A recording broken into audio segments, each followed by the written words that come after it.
Hey guys, welcome back. Let me grab my water.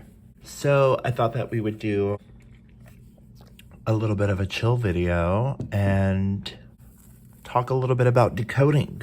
Sorry guys, I have not sat here in a minute. I'm trying to get comfortable, and I thought that instead of doing a card reading, we're gonna hang out, stick around. I'm gonna cleanse my deck. I haven't done that in a minute, and sometimes it's really good to just kind of like refresh, renew, and cleanse a lot of the energy that's been worked on with the deck and stuff like that. I'm probably gonna maybe do a couple of my decks, a few of my decks. I have a bunch of them actually. And we're gonna talk about decoding. So I know a lot of you guys have been kind of like wondering, how I sort of look at things, and a lot of you guys may not fully comprehend astrology in some way, shape, or form. So we're gonna look at how that works and sort of break it down, especially in particular for this Virgo season.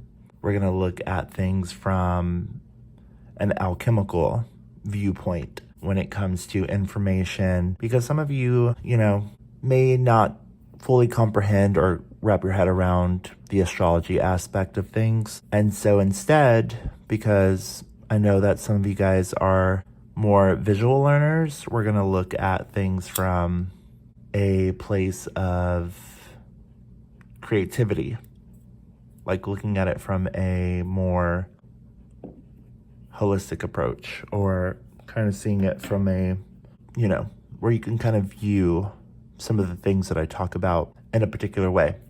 And what better way to do that than to break down one of, like the queen of spiritual information and, decoding kind of style of information. Music has a lot of decoded messages, and a lot of what decoding has a lot to do with symbolism. A lot of it has a lot to do with like how things work in tandem with information in a particular way that gives you more insight and more clarity. Once you know how to decode, you can kind of see things from a broader perspective or more holistic perspective when it comes to information. So we're going to break down and decode an older video.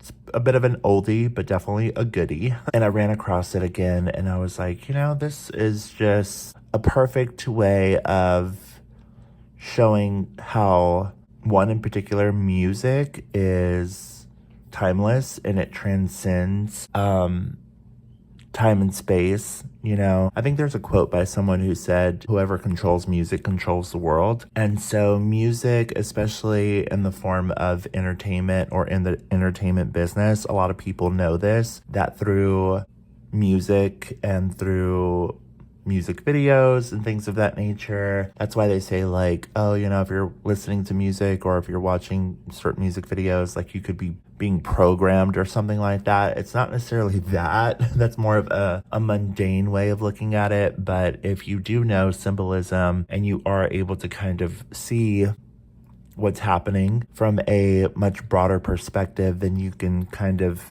understand what the artist is trying to convey.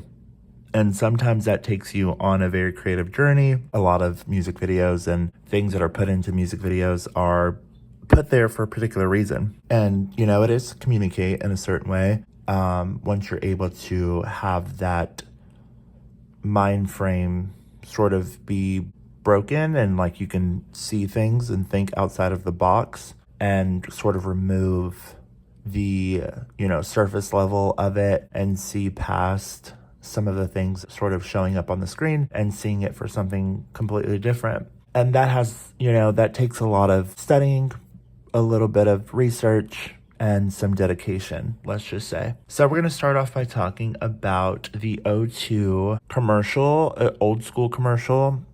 I think it was by Priority for a concert that Beyonce, who is a Virgo, and what better way to do a decoding video than Beyonce herself, who understands this. A lot of you guys probably know that, just as much as like Michael Jackson also did as well, who was also a Virgo. Virgo is actually one of the signs in particular who fully comprehends and has a conceptual understanding of the energy of information because it is ruled by Mercury. So the breakdown of information and how it can become a bit symbolic in a sense is a huge reference to how symbolism and alchemy in particular and decoding works, because it all kind of comes from the same place of Mercury, which Mercury rules information.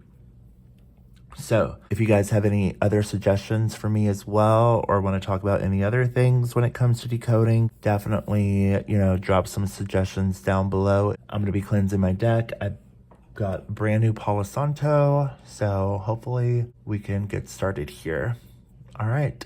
I feel like I'm in teaching a class right now. So, all right. So let's go ahead and talk about this video. It's a very short video, so I thought that this would be like a quick little introduction to decoding and messages. All right. So the first things first, it starts off with showing a throne. As you can tell, there's a bit of this very Jupiterian, very larger than life, very abundant sort of scenic or scene that opens up in the video. Now, this has a lot to do with the reference to Jupiterian energy because it is very Victorian. It has a lot to do with just abundance. And, throughout the whole video, you can see jewels and, gowns and just this very symbolic, otherworldly, very abundant, prosperous sort of setting that starts the video off with the throne in particular, because Jupiter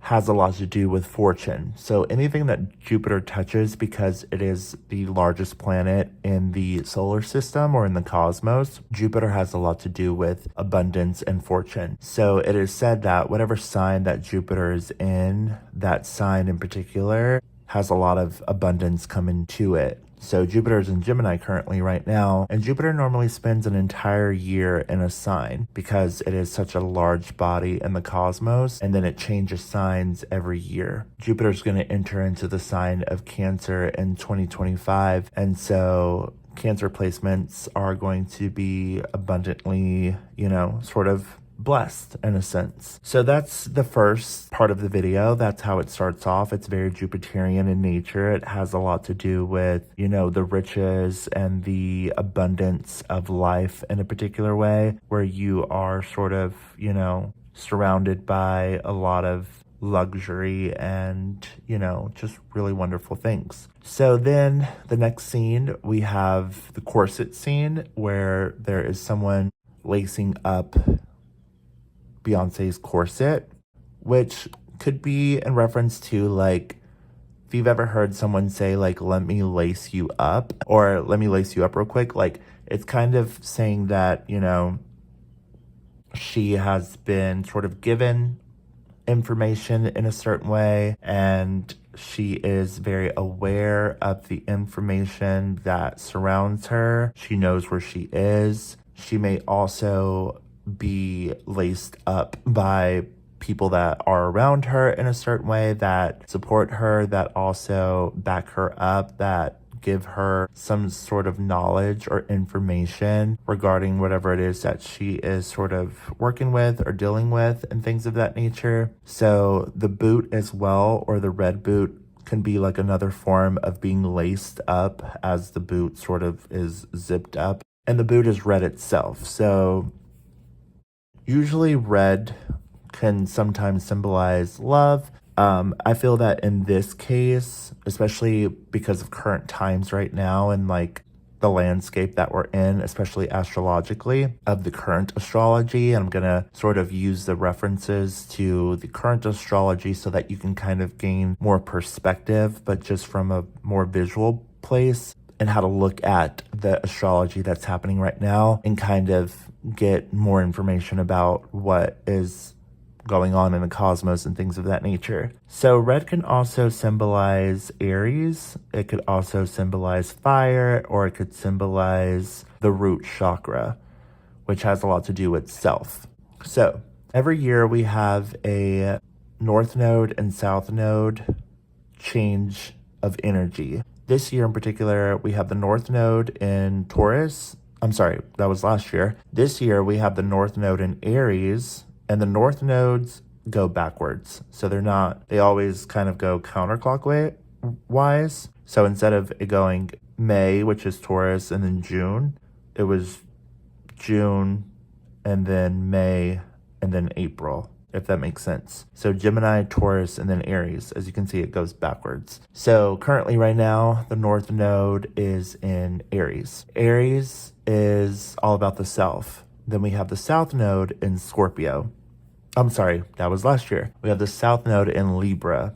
So the reason and how you understand that is if you look on the zodiacal wheel, it's always the planets that are opposite each other. The North Node is in Aries, which is the direction that we're taking, and the South Node is in Libra, which is sort of the direction that we're sort of getting away from. North Node, Aries energy has a lot to do with self, finding yourself, becoming more empowered for yourself, gaining the strength, the power, the drive, the determination to become more empowered for yourself. And then the South Node in Libra has a lot to do with other people, has a lot to do with like groups of people, organizations. It's very, has a lot to do with like justice and the law and things of that nature, or karma in a sense. Removing yourself from people in a certain way so that you can become more empowered for yourself and step more into the empowerment of self. The more that you get sort of intertwined with things that are just not good for you, or you're wasting your time with things that are not necessarily working in your favor, the more you get entrapped and encased in the South Node energy, which this year in particular, it's more about kind of becoming more empowered for yourself and having more internal power in how you drive particular energy forward. So those signs in particular, the North Node and South Node, change every year. Everybody has the North Node, South Node in their chart, and that plays kind of a big role in people's lives in a certain way. Like my North Node is in Taurus and my South Node is in Scorpio. So everyone has a North Node, South Node energy. Every year changes in particular, and then that year, those kids that are born within that year, that's their North Node, South Node, because it's for the entire year. So this year we have the North Node in Aries, South Node in Libra. So anyway, it's a lot of information regarding how to get laced up. So that's what the red boots sort of represent, is the empowerment of self and being in your power. So the boots would represent like how she steps into life, or how you step into life currently at this time in particular, and how you find more of a way to fully be empowered for yourself and knowing yourself, like having that drive, that determination to create, especially in particular, and have the passion to do what's best for you and not get sort of, entangled in other people's mess. All right. So again, Beyonce's a Virgo, so we're stepping into Virgo season. The sun is in Virgo right now. And then you have the two guys, which are at the door. The two guys represent Gemini, or the twins. And then there's two women who represent the positive and the negative side of things, like the exaltation and the detriment side of things. Like I talked about in a recent video, I was talking a lot about how everything has two sides, how nothing is either good or bad. Even in exaltation or detriment, there's always like something good about it or something bad about it. Mars is moving into Cancer this season, right? There's good things about it. You're very protective about the people that you love. And then the bad side of it is that it's in detriment, like you don't necessarily want to fight, but if it's necessary, you will, type of deal. So even though it's like a energy where it's like, I don't really want to fight, I don't really want to cause problems, though, like if you need to step up and you need to say something or do something, like you most definitely will. So then there's this quick little scene where there's some candles, and the candles would represent dark energy or manifestation, because a lot of the times candles are used in order to manifest, because it has a lot to do with a connection to plasma energy or dark energy. So if you think about the cosmos, it's all black, right? And a lot of that energy in the cosmos or in the universe has a lot of dark energy. So a lot of times when you want to manifest or really create something, sometimes if you allow yourself to go into the dark space, like close your eyes for a moment and imagine yourself, if you connect with dark energy in the cosmos, that's how you can create through manifestation, because there's plasma energy. And when you connect with the universe and the cosmos and the planets and the universe and how things work in the universe, it gets you in alignment with how to manifest. This little blue underneath the fire, that is plasma or dark energy.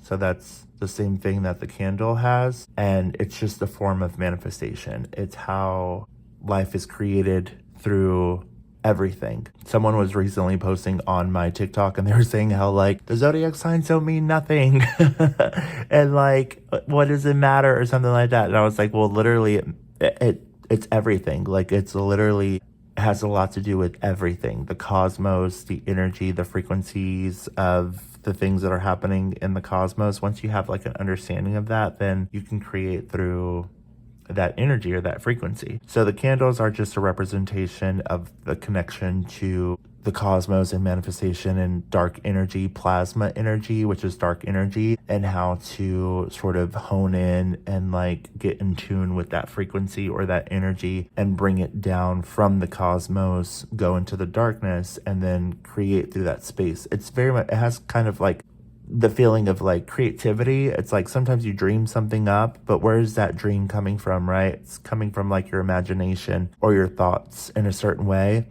which if you dream something up, it's not necessarily like physical or, you know, literal. So then there's this quick little scene where there's like a spray or perfume that's being sprayed, which has, again, the energy or a reference to the frequency or a frequency, because when you like spray something on you, a lot of the times that's kind of how you present yourself or how you introduce yourself in a room, because perfumes, they usually kind of like, you can always think of like a certain perfume or certain cologne or what have you, or certain smell even, and it will bring you back to like a particular place. So it's kind of like an introduction to like your own energy, your own frequency. Everyone kind of has their favorite cologne, their favorite perfume, their favorite scent, favorite candle, even how you like your house to smell, how you like your room to smell, things of that nature. So that's a frequency, that's an energy, that's an introduction, and like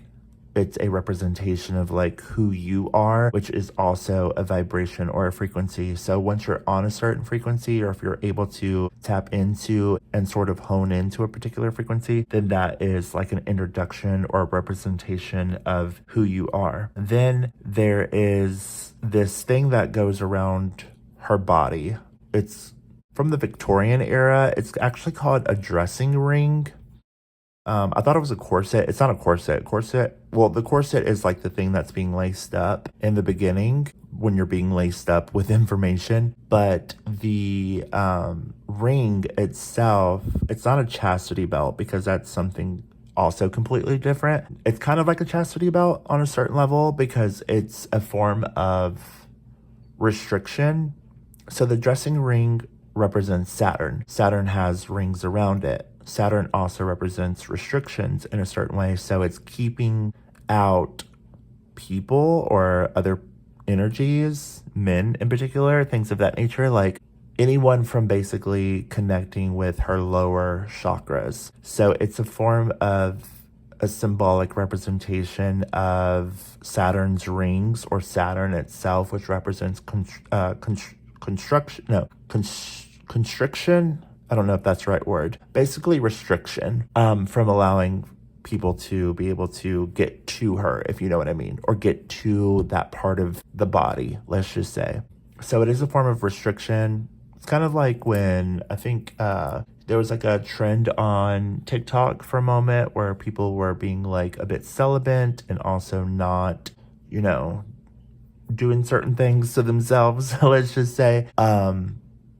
And it was a form of raising your frequency or raising your consciousness. It's kind of the same thing. Then after that, there's this little copper ring that is put on her middle finger. The copper ring represents a form of connection to another vibration, which has a lot to do with money because of like pennies, copper, and it's put on her middle finger, which can also represent I believe if you look at the alchemy hand, I believe it's the sun. It is the sun. So the sun, right now the sun is in Virgo. So the sun would represent her being a Virgo, like the sun is in Virgo. So it also is a representation of self. It doesn't necessarily mean Virgo, but it means like the sun, which is the sign or the it's the star in the sky that always represents who you are in a particular way. It's like a vibrational frequency. It's kind of how you show up in a particular way or how you deal with things on an internal level. The sun is very vibrant, radiant. It gives life to everything. So the sun is a representation of who she is, which she is a Virgo. But we're talking about this in particular because it is Virgo season. And so it doesn't necessarily matter what sign it is in particular, but the sun represents another form of life. So the middle finger is the sun. If you look at the alchemy hand, I think it's the star, the sun, I'm not one, the key, you have to look at it. And so those all represent something as well. And so she's putting it on her middle finger because she is bringing life to something or bringing life to herself. Then the crown would obviously represent like the crown chakra or the crown, which can also represent like being adorned by cosmic energy, cosmic knowledge, occult knowledge, secret knowledge. The crown itself, we're just going to say it's the crown chakra for purposes of this video. The crown can also represent like Capricorn energy or Sagittarius energy as well, because Capricorn and Sagittarius in particular are both very much ruled by the crown chakra. Capricorn is ruled by the crown chakra and the throat chakra. So the expression and the connection to the crown is like literal manifestation. It's like what you speak happens, or like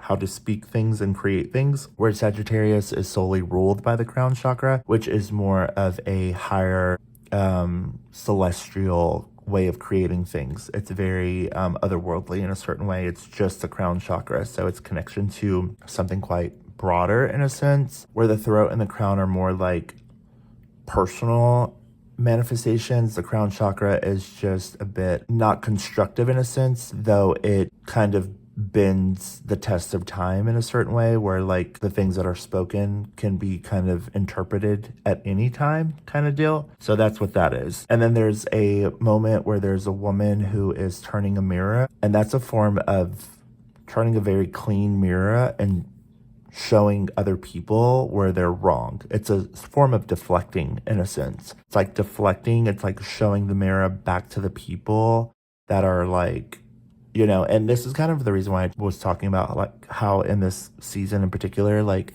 trying to like speak to people or like trying to tell people like who they need to be or like who they are, what they're experiencing is just not going to work this season because of a lot of the astrology that we have coming up. And we're going to talk about that in different videos. We're just kind of more so decoding at this time, but the mirror being turned back on people is a form of deflecting or showing other people how they're wrong, because the more that you sit actually in your power and you know who you are and you create through an internal space instead of trying to create and trying to cause other people to do things that you want them to do, the less likely that you're going to actually get what you want. Because as long as you're doing what is best for you, North Node in Aries, then the creation of what is necessary in order to create things is better off happening, rather than you trying to create other people into doing the thing that you want them to do. So it's better to just express through yourself, and through the beauty of expression of self.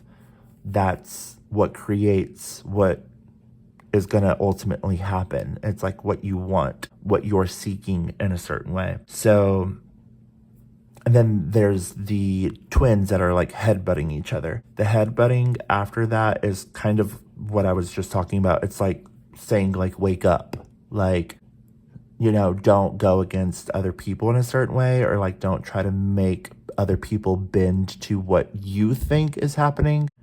you know, it's like, wake up, you know what I mean? Like, stop trying to like convince other people of what you think they should believe instead of you just living in your truth and creating through that space. We have a lot of retrogrades coming up, especially in this season. That's not going to work. Like, trying to talk to other people and convince them of themselves, that's just not going to work. So anyway, that's what the headbutting movement is all about.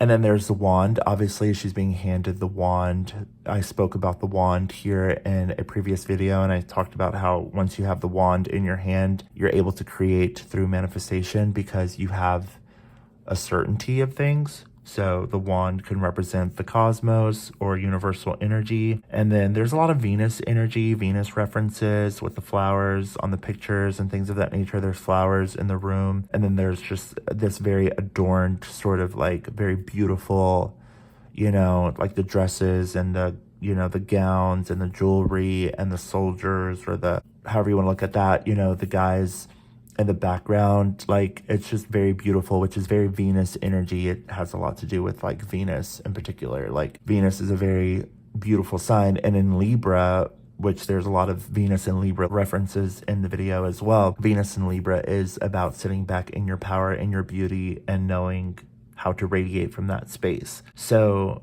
yeah, that's pretty much what it represents. When she comes out of the door and the guys are behind her, those represent kind of like a chess piece. It's kind of like a chessboard in a sense, even though there's not like a chess, you know, sort of floor, you know what I mean, with the black and white. It's not that. It's more of a representation of knowing how to play chess, always playing chess, never checkers. Okay, so the more that you can create through a space of internal knowing and how to move the pieces correctly, and a lot of that has to do with a connection to the cosmos. All right, you guys, so let me know down below what you got from these messages. This is a really long video. I don't want to make this super long, but I just wanted to decode some of the information of the astrology, but in this way, so that you can kind of get more of a perspective as to like what's happening on an astrological level. And I keep hitting these cards. I didn't actually like cleanse these that much. They probably don't need much cleansing. But yeah, so all right, well, like the video, let me know down below, and I love you guys. I'm sending you good vibes and good energy. Have a good rest of your day, and I'll talk to you later. Bye.